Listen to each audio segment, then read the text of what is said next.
마태복음 6장 9절에서 13절. 우리 주기도문 네 번째 시간인데요. 우리 마태복음 6장 9절에서 13절의 말씀을 우리 한 절씩 교독하도록 하겠습니다. 9절입니다. 그러므로 너희는 이렇게 기도하라. 하늘에 계신 우리 아버지여, 이름이 거룩히 여김을 받으시오며 나라가 임하옵시며 뜻이 하늘에 이루어진 것 같이 땅에서도 이루어지이다. 오늘 우리에게 일용할 양식을 주시옵고 우리가 우리에게 죄진 자를 사하여 준 것 같이 주옵소서. 함께합니다. 우리를 시험에 들게 하지 마시옵고 다만 악에서 구하시옵소서. 나라와 권세와 영광이 아버지께 영원히 있사옵나이다. 아멘. 지난 한 주 여러분들의 이마에 예수님의 이름이 적혀 있는 자로 살아가셨습니까? 예수님의 이름을, 하나님의 이름을 거룩하게 한다는 말의 의미를 제가 설명해 드렸는데, 그 의미는 무엇이냐면 하나님의 이름이, 예수님의 이름이 은보다 금보다 더 능력이 있고 더 힘이 있다는 사실을 믿고 고백하며 증거하는 것, 그것이 그 이름을 거룩하게 하는 것이다 라는 말씀을 제가 전해드렸습니다.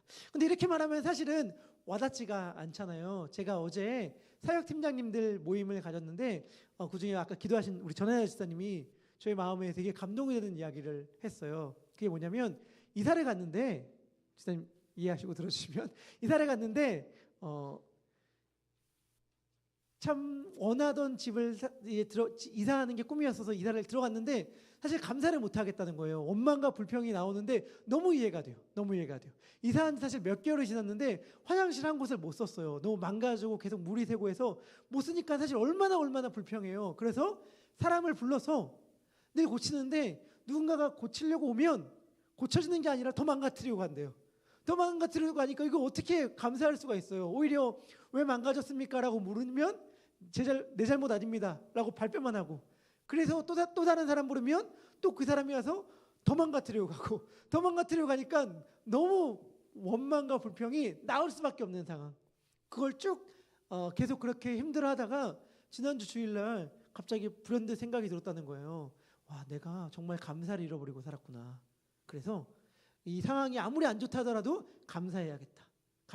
딱 생각을 하고 감사를 딱 얘기했대요. 그러니까 기적이 일어났습니다. 무슨 기적이냐? 그 수많은 플럼버들이 와서 고치려고 해도 안 고쳐졌던 그것이 남편이 고쳤다는 겁니다. 남편이 와서 이렇게 하니까 고쳐지는 기적인데, 사실은 이건 진짜 우리들의 이야기죠. 그러니까 감사가 그만큼 힘이 있는데, 무슨 말이냐? 예수님의 이름, 하나님의 이름이 무슨 우리 가운데 진짜 능력으로 와닿아요. 우리들에게 진짜 능력으로 와닿는 건 사실은 돈이잖아요. 사실은 힘 있는 사람, 빽 있는 사람이 한마디 하는 것 아닙니까? 근데 그게 아니라는 게 기독교의 복음이에요. 제가 우리 첫째 아들의 이름을 제이콥이라고 이름을 지었습니다. 야곱이라고 이름을 지었는데, 야곱의 이야기 다 알고 계시죠? 야곱의 이야기를 한마디로 요약하면 뭐죠? 다리를 잃고 이름을 얻은 삶이란 말이죠. 여러분, 이건 완전히 우리들이 원하지 않는 삶이에요. 다리를 잃는다는 건 너무 현실적이야. 너무 힘들어. 너무 고통스러워. 이름을 얻는다는 건 완전 뜬구름 잡는 이야기. 완전 우리가 마치 생일 축하해 하면서 박수 쳐주는 거. 이게 무슨 큰 의미가 있겠냐고 우리가 생각이 들잖아요. 그런데 이 야곱이 얻은 이름이 뭐죠? 이스라엘. 하나님과 겨루어서, 하나님과 싸워서 이긴 자. 하나님과 싸워서 이긴 자라는 이름의 뜻이 무슨 의미인지 이해하시죠? 이 말의 뜻은 자식 이기는 부모 없다는 뜻이에요. 하나님과 싸워서 이겼어. 왜? 하나님이 힘이 약해서? 아니, 사랑하셔서. 그 이름을 얻은 거예요. 그러니까 사실 다리 잃은 건 아무것도 아니지. 그 위대하고 놀라운 이름을 얻었으니까. 다리를 잃는 것 같은 현실들을 우리들의 앞에 펼쳐진다 하더라도 그 이름이 우리들에게 있으니 얼마든지 이겨낼 수 있는 것 아닙니까? 마찬가지로 우리들은 여전히 그 속삭임에 귀를 기울여요. 그게 뭐냐면, 이 세상에는 은이 힘이 있어. 금이 힘이 있어. 이 속삭임이 우리들에게 계속 말을 걸어. 그런데 우리들은 그 가운데 선언하는 거죠. 은과 금이 아니라 예수의 이름이 힘이 있다. 그 이름이 능력이 있다.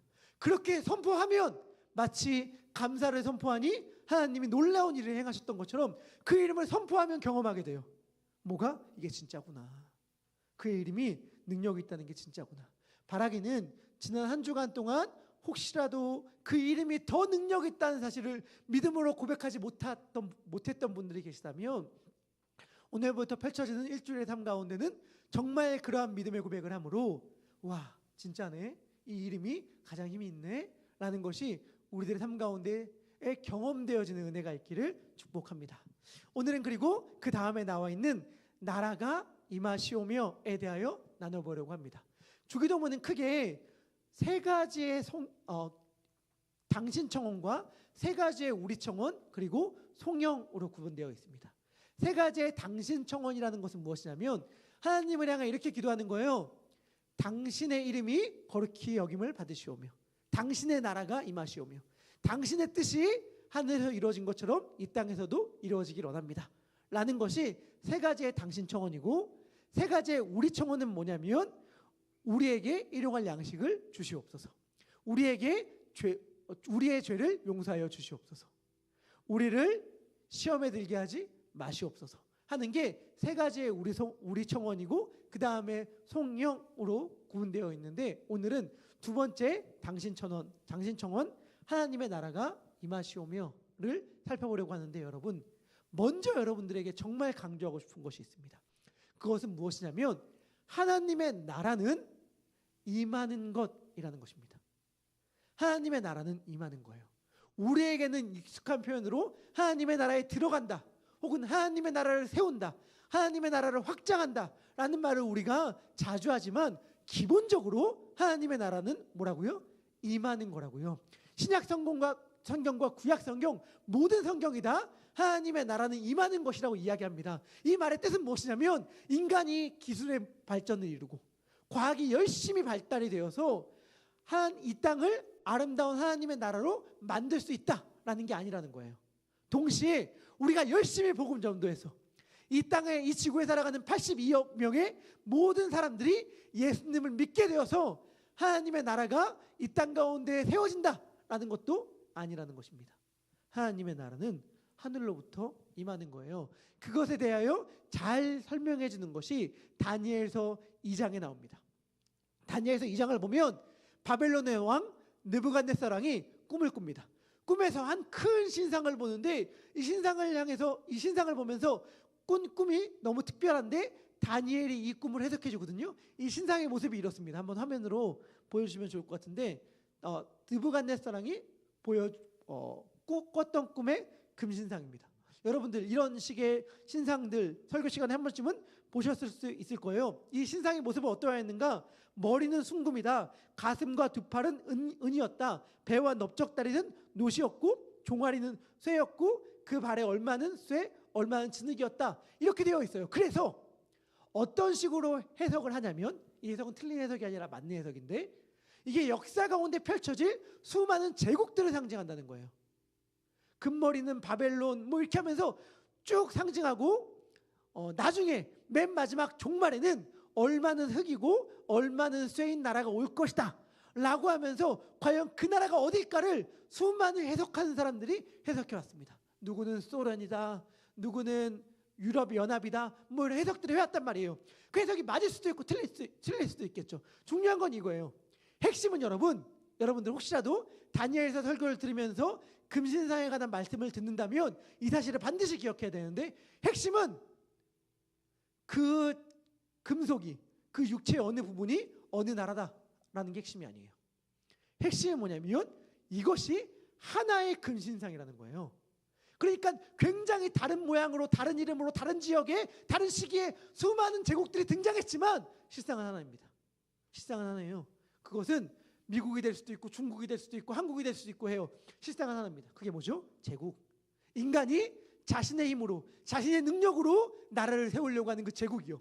그 제국이 거대하게 세워져 있었어요. 그런데 어떠한 일이 펼쳐지죠? 다니엘서 2장 34절과 35절입니다. 우리 같이 이 말씀 읽도록 하겠습니다. 읽겠습니다. 시작. 손대지 아니한 돌이 나와서 신상의 새와 진흙의 발을 쳐서 부서뜨리매 그때에 새와 진흙과 녹과 은과 금이 다 부서져 여름 타잔마당에 겨같이 되어 바람에 불려 간 것이 없었고 우상을 친 돌은 태산을 이루어 온 세계에 가득하였나이다. 아멘. 이때 34절에 나오는 손대지 아니한 돌, 이것이 옛날 성경 번역으로는 띄인 돌이거든요. 띄인 돌. 인간이 손대지 않은 돌이 나왔어요. 그래서 어떻게 해요? 인간이 세운 그 수많은 제국들, 나라들을 쳐서 부서뜨려서 간 곳이 없게 만들었다. 그리고 이 돌은 태산을 이루어 온 세계에 가득하게 되었다. 이것이 하나님의 나라를 가리키는 것인데, 하나님의 나라는 이렇게 온다는 거예요. 제국이 자신을 열심히 힘을 키워서 완성하는 것이 아니라, 그래서 우리가 신의 나라를 만들었다 라고 하는 것이 아니라, 인간이 세운 그 모든 나라를 쳐서 부수고 박살내면서 인간이 손대지 않는 뜨인 돌처럼 이 땅 가운데 임하는 것, 그것이 하나님의 나라다라고 성경은 이야기하는 것입니다. 종말의 일말 하나님의 나라에 대해서도 성경 말씀은 동일한 이야기를 들려줍니다. 계시록 21장 1절과 2절인데요. 이렇게 되어 있습니다. 또 내가 새 하늘과 새 땅을 보니 처음 하늘과 처음 땅이 없어졌고 바다도 다시 있지 아니하더라. 2절. 그리고 또 보았는데 거룩한 성 새 예루살렘이 어떻게 와요? 하나님으로부터 하늘에서 내려오니. 거룩한 성 새 예루살렘은요, 하늘로부터 내려오는 것입니다. 우리가 간구하고 소망하고 기도하는 하나님의 나라는 이 땅에서 우리가 이루는 것, 만들어가는 것이 아니라 임하는 거예요. 여러분, 질문할게요. 그럼 이 땅은 어떻게 되죠? 이 땅은 완전히 사라지고 불타 없어지고 소멸됩니까? 그렇게 생각하는 사람들이 있어요. 이 땅은 완전히 사라질 것이다. 완전히 불타 없어질 것이다. 왜? 베드로 사도가 베드로서 3장 7절에서 이 땅이 불살라질 것이다 이렇게 얘기를 하거든요. 없어질 것이다. 여러분, 이것은 맞지만 틀린 말입니다. 하나님의 나라가, 인간의 나라가, 인간이 열심히 이 땅이 개발되고 발달되어서 오는 것이 아니라고 하는 측면에서 불연속성의 측면이 있습니다. 무슨 말이냐면 이 땅의 역사가 쭉 펼쳐져서 하나님 나라가 완성된다 라는 게 아니거든요. 아까 말했듯이. 그래서 단절이 있고 불연속성이 있습니다. 하지만 연속성도 있어요. 그게 뭐냐? 우리 예수 믿었잖아요. 예수 믿고 바뀌었죠. 예수 믿고 변화됐죠. 무슨 말이냐면 예수 믿고 새로 태어났다고 말할 정도로 우리가 새롭게 되었잖아요. 하지만 우리 여전히 동일한 사람이잖아요. 하나님이 창조한 이 땅은 여전히 아름답게 존재할 거예요. 저는 아직도 익숙해지지가 않아서 너무 좋은데, 운전할 때마다 이 캘리포니아의 하늘과 산과 구름과 나무들이 너무 예쁘거든요. 아직까지 익숙해지지 않아서 너무 좋아요. 이 아름다운 하늘, 달, 별들 하나님 나라에서 영원할 것입니다. 베드로 사도가 불타 없어질 거라고 얘기했잖아요. 그런데 그게 어떤 문맥과 맥락 가운데 나오냐면, 베드로 사도가 이렇게 말해요. 너희들 옛날에 노아의 홍수 때 이 땅 멸했던 거 알지? 이 땅 망했던 거 알지? 이 땅 심판받았던 거 알지? 나중에 종말의 때에도 그럴 거야 라고 하면서 하는 말씀이거든요. 하지만 여러분, 분명히 알아야 될 것은 노아 홍수 이전의 하늘을 우리가 보고 있다는 거예요. 노아 홍수 때 있었던 바다와 땅이 여전히 지금도 있습니다. 하나님께서 새 하늘과 새 땅을 임하게 하실 것이지만 분명히 그것은 이 땅을 완전히 소멸한 다음에 새로 시작하는 것은 아닐 거예요. 왜냐? 왜 하나님께서 이 땅을 새롭게 하시죠? 하나님께서 처음에 선하게 창조한 이 땅이 죄로 인해서 오염되었으니까, 사탄, 악의 세력에 의해서 망가졌으니까 하나님께서 이 땅을 새롭게 하는 거 아니겠습니까? 그런데 못 쓰게 됐다, 이거 망했으니까 취소하고 다시 새롭게 시작하자 라고 하나님이 만약 하시는 거라면 사탄의 계략에 성공한 거죠. 이 땅을 망가뜨리려고 하는, 이 땅을 무너뜨리려고 하는 사탄의 계략에 성공한 건 아닙니까? 근데 그렇지가 않거든요. 하나님은 능히 이 땅을 회복시킬 능력이 있으세요. 사탄은 이 하나님을 이기실 수가 없습니다. 그래서 구원은 뭐냐면, 구원은 이 땅을 회복시키는 거예요. 그 하나님의 나라는 이 땅에 하나님의 처음 창조한 이 세상을 회복시키는 것입니다. 이 땅을 회복시키기를 원하시고 계획하신 하나님의 마음을 생각하면서 하나님의 나라가 임하시오며에 담긴 예수님의 마음을 한번 살펴보았으면 좋겠습니다. 죄송합니다. 구약을 배경으로 할 때에 유대인들이 하나님의 나라를 간절히 원하고 있었다라는 것을 우리는 알 수 있습니다. 유대인들이 간절히 꿈꿨던 하나님의 나라. 예를 들어 예수님이 너희가 이렇게 기도해 나라가 임하시오며 라고 기도해 라고 말할 때 유대인들은 이렇게 다 생각했을 거예요. 이 기도 우리 드리고 있는데, 이 소망 우리 갖고 있는데, 늘 기도하고 있는데 라고 생각했을 것입니다. 유대인들에게 하나님의 나라는 한마디로 그날만 오면 이라고 할 수 있을 거예요. 유대인들은 하나님의 나라가 임하면 그 나라를 가져다 주실 메시아만 이 땅에 온다면 우리들의 모든 문제가 해결될 것이라고 믿었고 생각했습니다. 우리도 그런 게 있죠. 그 문제만 해결되면, 그 일만 이루어지면, 그 사람만 내 눈앞에서 사라지면 더 바랄 게 없겠다 라고 하는 그것이 있잖아요. 많은 고민들을 대번에 한 번에 사라지게 할 그 무엇이 바로 하나님의 나라라고 할 수 있을 것입니다. 일제강점기 시에 우리나라 사람들, 대한민국에 한반도에 살아가고 있던 사람들의 바람은 뭐였을까요? 독립이었겠죠. 제가 지난주에도 시를 소개해드렸는데 오늘도 시 하나를 소개해드리려고 합니다. 근데 제가 소개해드리는 시는 다 아는 시예요. 여러분들도 이미 다 알고 있는 시인데요. 상록수라는 소설로 유명한 시문의 그날이 오면 이라는 시입니다. 우리 한번 시 볼까요? 그날이 어떤 날일까요?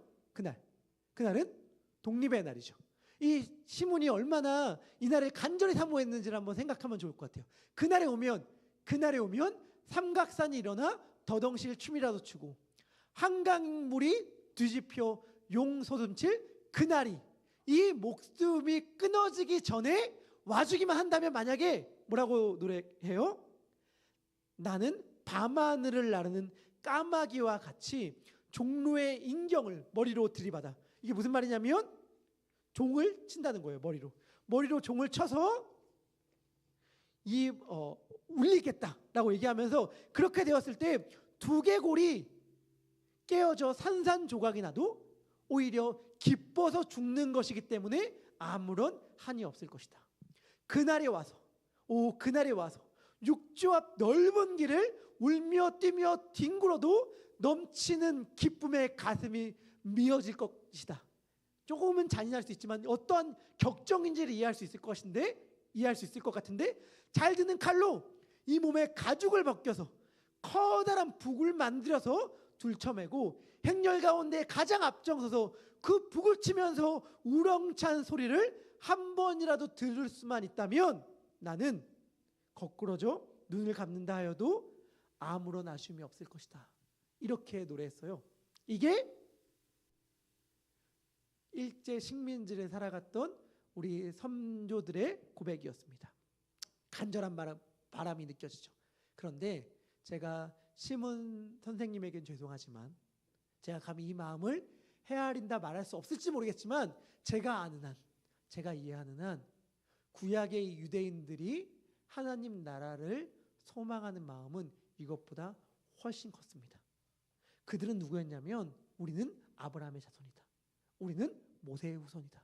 우리는 하나님의 선택된 자녀이다 라는 믿음을 가지고 있었고 그 믿음으로 살아가고 있었어요. 우리는 다윗 언약을, 하나님께서 다윗에게 약속한 그 약속을 소유하고 있는 민족이야 라고 하는 자부심 하나로 살아가고 있던 자들이었는데 자신의 나라가 외세의 침탈로 인해서 땅을 빼앗기게 되고 우리가 식민지배를 하게 되니 너무 힘든 거예요. 그러면서 고백하게 되는 것이죠. 하나님의 나라가 임했으면 좋겠다.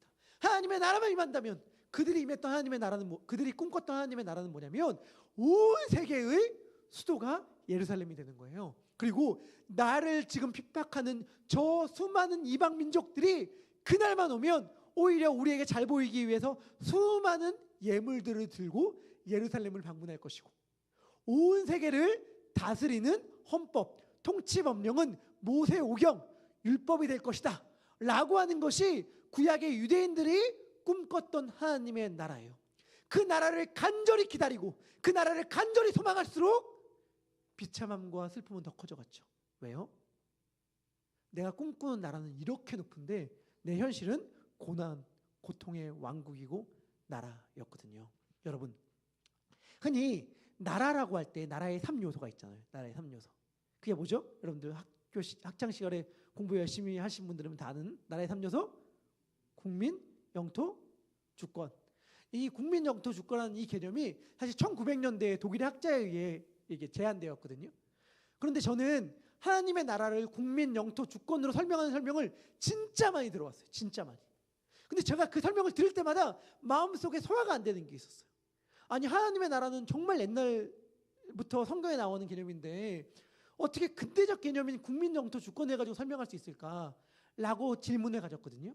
그런데 국민 영토 주권으로 독일의 게오르크라는 학자가 나라를 설명할 때 그것은 이제부터 국민, 영토, 주권 이 3요소를 갖고 있는 공동체를 나라라고 칭합니다 라고 한 게 아니었어요. 자기가 역사를 쭉 봤을 때 역사 가운데 존재했던 나라들은 이 세 가지 특성을 갖고 있구나. 그래서 이 나라의 특성을 세 가지로 삼으면 되겠다라고 한 것이기 때문에 하나님 나라 역시 이 세 가지 측면으로 바라봐도 무방합니다. 이렇게 바라보는 것이 잘못된 게 아니에요. 그런데 이러한 측면으로 봤을 때 하나님 나라라는 말은 사실은 올바른 번역은 아니에요. 더 좋은 번역이 있어요. 더 좋은 용어가 있습니다. 그게 뭐냐면 하나님 왕국이에요. 여러분, 나라라고 할 때 주권 누구에게 있죠? 대한민국 사람이라면 다 아는 대한민국 헌법 제1조 1항 뭐냐면 대한민국은 민주공화국이다. 대한민국 사람이 아닌 사람들이 많아서 제가 순간 민망했어요. 대한민국 사람이 아닌 분들도 있죠. 그리고 2조는 대한민국의 주권은 국민에게 있고 모든 권력은 국민으로부터 나온다. 여러분, 공화국이란 말의 뜻은 뭐냐면 주권이 국민에게 있다는 뜻이에요. 공화국이란 말의 뜻은 주권이 국민에게 있다는 뜻입니다. 하나님 나라는 그래서 공화국이 아니에요. 하나님 나라는 그래서 왕국이에요. 왜? 주권이 하나님에게 있기 때문이에요.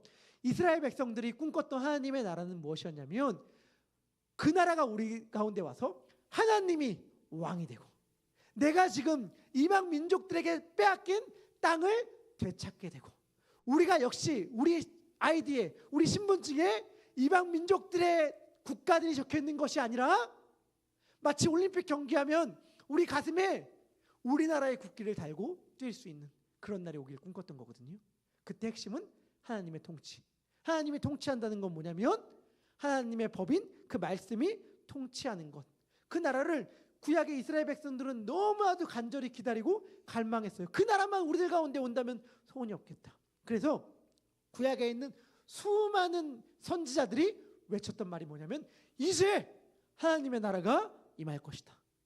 이제 하나님의 나라가 이 땅 가운데 올 것이고 그 나라를 너희들 가운데 가져다 줄 메시아가 올 것이다. 이것이 구약 내내 울려 퍼졌던 외침이었습니다. 그리고 신앙 역시 외치는 말씀은 그 나라가 임하였다이죠. 예수님도 하나님 나라에 대하여 수없이 말씀하셨고 우리가 살펴보고 있는 마태복음도 그 시작을 하나님의 나라로 시작합니다. 세례 요한이 이스라엘에게 자기를 드러내면서 처음으로 외쳤던 말이 마태복음 4장 2절 회개하라 천국이 가까이 왔느니라 하는 말이었죠. 3장 2절의 말씀입니다. 그리고 예수님 역시 사역을 시작하시면서 처음 외치셨던 말이 하나님의 나라였습니다. 우리 마태복음 4장 17절의 말씀 우리 같이 읽도록 하겠습니다. 마태복음 4장 17절입니다. 시작.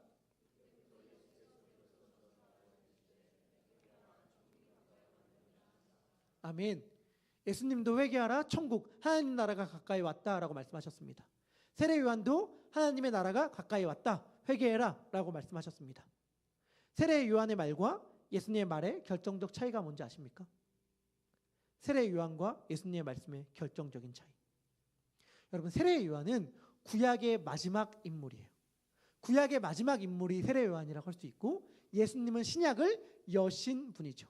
이 둘의 차이가 엄청난데 예수님은 세례 요한이 결코 하실 수 없는 이야기를 선포하셨습니다. 우리 마가복음 1장 15절의 말씀인데요. 우리 이 말씀 같이 읽도록 하겠습니다. 시작.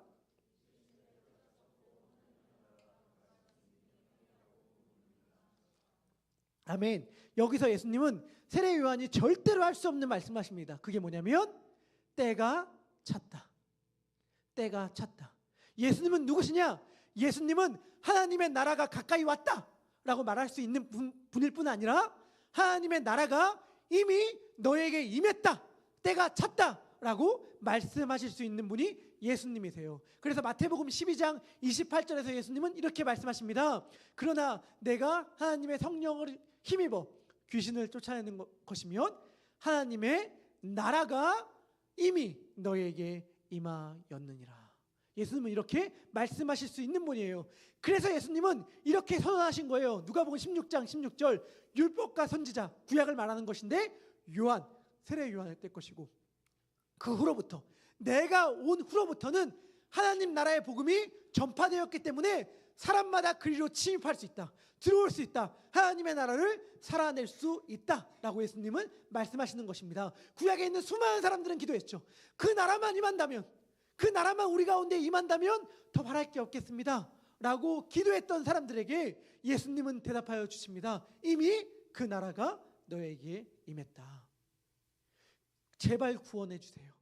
제발 이 문제를 해결해 주세요.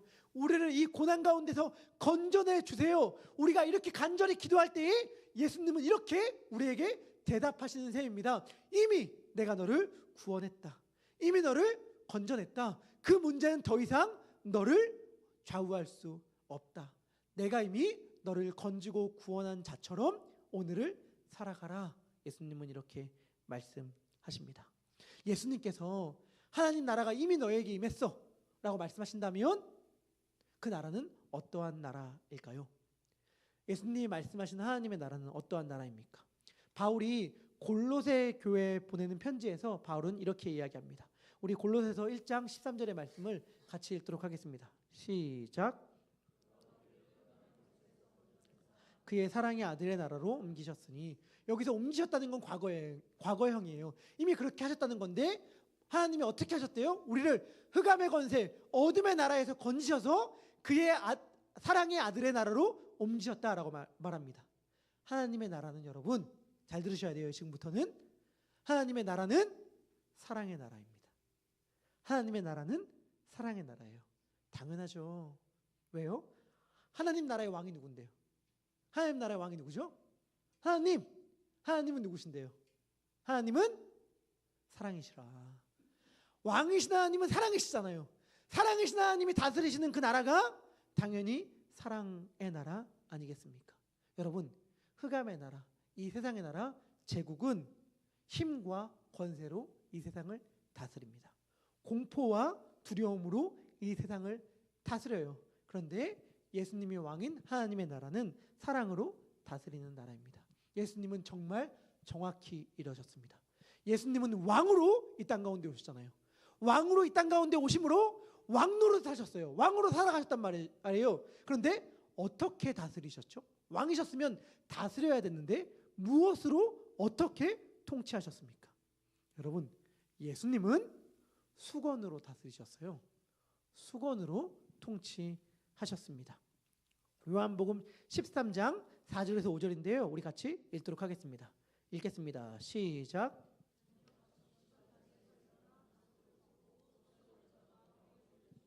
이에 대야에 물을 떠서 제자들의 발을 씻기시고 그 두르신 수건으로 닦기를 시작하여. 아멘. 예수님은 왕이셨지만 사랑으로, 섬김으로 다스리셨고, 이것이 예수님이 다스리시는 방식이셨어요. 중요한 것, 예수님은 자기가 이렇게 다스리실 뿐 아니라 제자들에게도 이러한 삶을 살아가라 라고 요청하셨습니다. 누가복음 22장이에요. 24절부터 30절인데요. 말씀 띄워주시면 제가 설명해 드리도록 하겠습니다. 또 그들 사이에 그 중에 누가 크냐 하는 다툼이 일어났습니다. 배경이 뭐냐? 예수님이 이제 예루살렘으로 들어가세요. 제자들은 기대감이 가득 차 있습니다. 예수님이 예루살렘으로 들어가시면 왕이 될 터인데, 그러면 예수님이 왕 되었을 때 누가 제일 공로가 많아? 내가 제일 많아? 내가 제일 많아? 하면서 다툼이 일어났어요. 내가 더 높은 자리에 갈 거야. 내가 여의정 할 거야. 내가 우의정 할 거야. 내가 국무총리 할 거야. 내가 경제부 장관 할 거야. 막 다툼이 일어나기 시작했어요.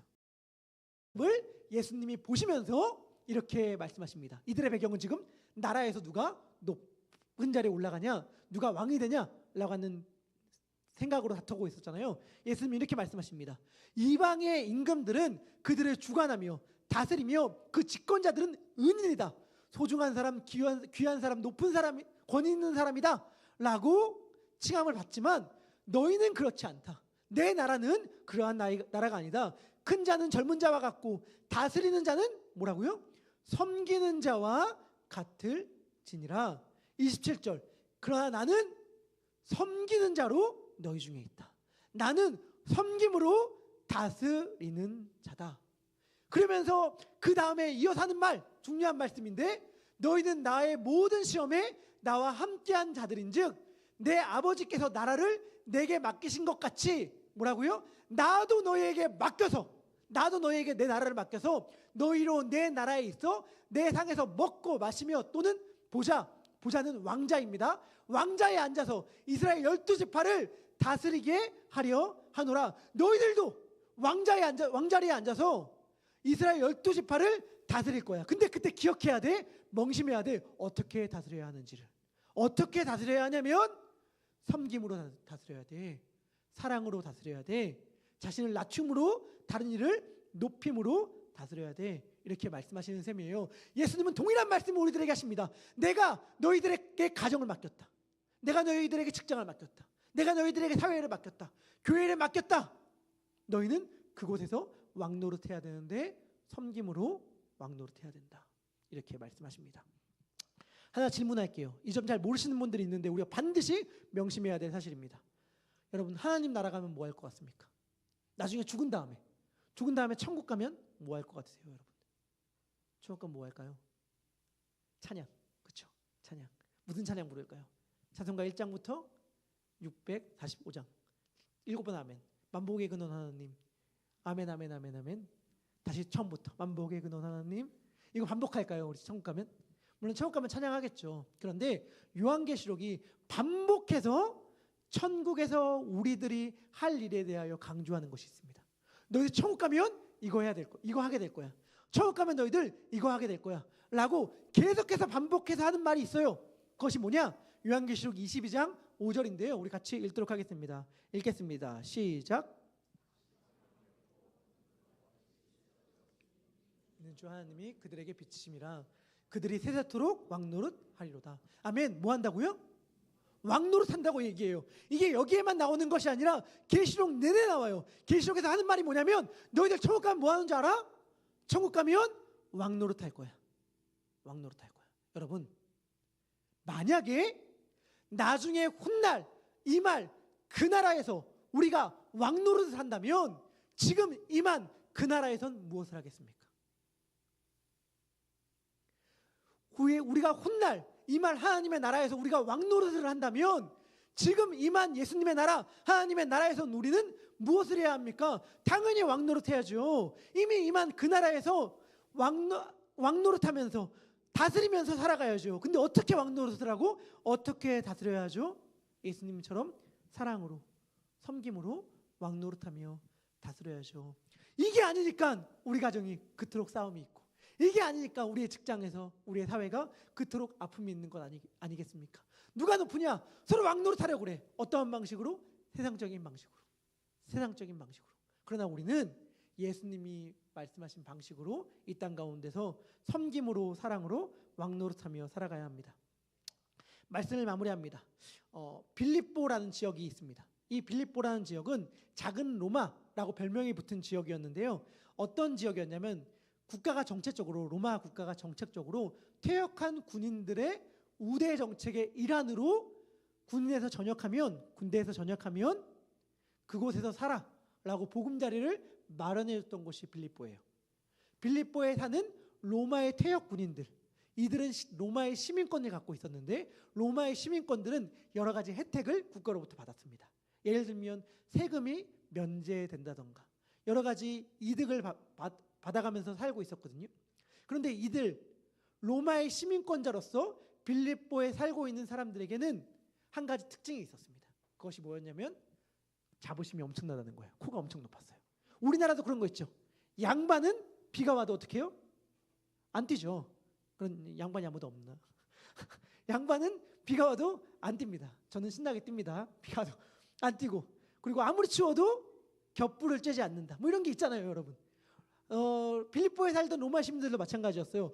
내가 로마 시민인데 내 체면이 있지, 내 명예가 있지 하면서 막 콧대를 이만큼 높이고 살아갔단 말이에요. 그들에게 정말 부끄러운 건 뭐였냐면 동일한 로마 시민이 로마 시민답지 않게 살아가고 있던 모습들을 보면서 굉장히 막 수치스럽게 여겼어요. 아니 저 사람은 로마 시민의 명예를 뭘로 알고 우리 로마 시민답지 않게 살아감으로 우리의 명예를 더럽힌단 말인가 하면서 책망도 하기도 하고 막 그랬습니다.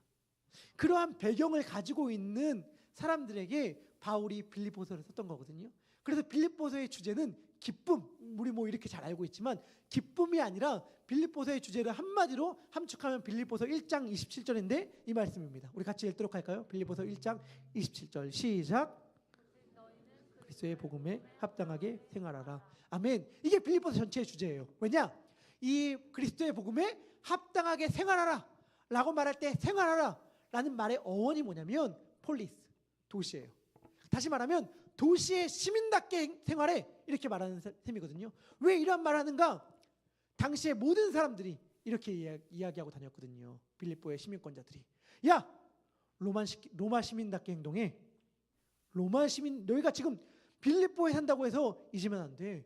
아무리 빌립보에 살아도 너는 로마 시민이야. 로마 시민답게 행동해. 그리고 우리 빌립보가 로마에 부끄럽지 않는 도시가 되도록 해. 우리 작은 로마라는 별명 있잖아. 이 별명처럼 우리 빌립보도 정말 로마처럼 한번 만들어보자. 이게 로마 시민의 의무 아니겠어? 라고 이야기를 많이 하고 있었어요. 그런데 바울은 뭐라고 얘기해요? 오직 우리의 시민권은 어디에 있다고요? 하늘에 있는지라. 그러면 바울이 얘기하는 바가 뭐예요? 야! 하늘의 시민답게 행동해. 하늘의 시민권자답게 행동해. 그렇대 하늘의 시민답게 행동하라는 말의 의미가 뭡니까? 비록 두 말은 이 땅에 있지만 나중에 이 말 하나님의 나라를 기다리면서 하나님의 왕국을 간절히 사모하면서 그 나라가 아직 임하진 않았지만 미리 그 나라의 시민권자처럼 살아가는 거 아니겠어요? 로마의 시민권자처럼 빌립보에서 살아가라는 것처럼 말이죠. 예수님께서 우리에게 하나님의 나라가 임하게 해달라고 기도를 하라고 했을 때의 그 마음은 마치 감나무 아래에서 감이 떨어지기를 기다리는 것처럼 하나님 나라 임하게 하여 주시옵소서라고 기도해라 라고 하신 것이 아닙니다. 예수님이 이렇게 기도하라고 말한 의미는 무엇이냐면 이미 그 나라가 임했다고 믿으며 이미 그 나라가 우리 가운데 임했다는 사실을 믿고 신뢰하면서 그 나라의 백성으로 살아가라 라고 하는 기도예요. 두려움과 힘이 이 세상을 다스린다 라고 말하는 제국의 땅 한가운데서 사랑의 아들의 나라의 백성으로 사랑이 결국엔 이긴다. 우리가 이 땅을 살아가는 길은 다스리는 길은 사랑이다 라고 고백하며 사랑으로 살아가는 그 백성의 삶을 살아가라고 예수님은 말씀하시는 겁니다. 우리는 지금 이 자리에서 사랑으로 살아갈 줄 알아야 합니다. 가정 가운데서, 회사 가운데서, 교회 가운데서, 사회 가운데서 우리는 왕이에요. 예수님은 우리들에게 이렇게 말씀하십니다. 나는 너를 왕으로 불렀어. 너 왜 이렇게 빌빌거려? 너 왜 이렇게 네가 아무것도 아닌 사람처럼 굴어? 너 왕이야. 직장에서 저 을인데요. 저 상사들 말 한마디 아무것도 못하는 그런 직위에 있는 사람인데요. 아니에요.